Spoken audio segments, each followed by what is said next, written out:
અલે ગજબ થઈ ગયો ભાઈ. યુપીમાં ભાજપ અધ્યક્ષના સ્વાગતનો કાર્યક્રમ હતો અને ₹50,000નું બંડલ ચોરાયું છે. સ્વાગત કાર્યક્રમ દરમિયાન ભાજપ મંડળ મહામંત્રી માધવ કુમારના ખિસ્સામાંથી ₹50,000નું બંડલ ગાયબ થઈ ગયું. पूरी गद्दी गिर गई है 50,000 रुपए की. हाँ, कृपया जिस कार्यकर्ता को मिल गया हो एक बड़ा दिल दिखाते हुए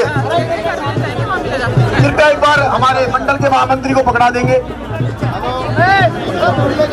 આ ઘટના ત્યારે બની જ્યારે સ્ટેજની આસપાસ ભારે ભીડ એકઠી થઈ ગઈ હતી અને કાર્યકર્તાઓ પ્રદેશ અધ્યક્ષનું સ્વાગત કરવા માટે સતત આગળ પાછળ ફરી રહ્યા હતા. એટલામાં ગઠિયો આ રૂપિયા લઈને છૂમંતર થઈ ગયો. શરૂઆતમાં લોકોએ પૈસા ચોરીની ઘટનાને ગેરસમજ ગણી, પરંતુ થોડી જ વારમાં આ સમાચાર છેક મંચ સુધી પહોંચી ગયા.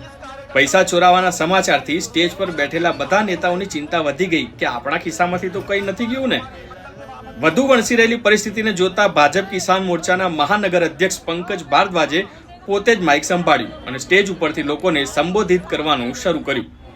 પંકજ ભારદ્વાજે મંચ પરથી ખૂબ જ ભાવુક અપીલ કરતા કહ્યું કે આ આયોજન પાર્ટીના પ્રદેશ અધ્યક્ષના સ્વાગત માટે છે અને કોઈ પણ પ્રકારની અવ્યવસ્થા કે વિવાદ પાર્ટીની છબીને નુકસાન પહોંચાડી શકે છે. જો કોઈ કાર્યકર્તા ભાઈને આ ₹50,000 મળ્યા હોય તો મોટું મન બતાવી પૈસા પાછા આપી દો. શું લાગે છે તમને, આ પૈસા પાછા આવશે?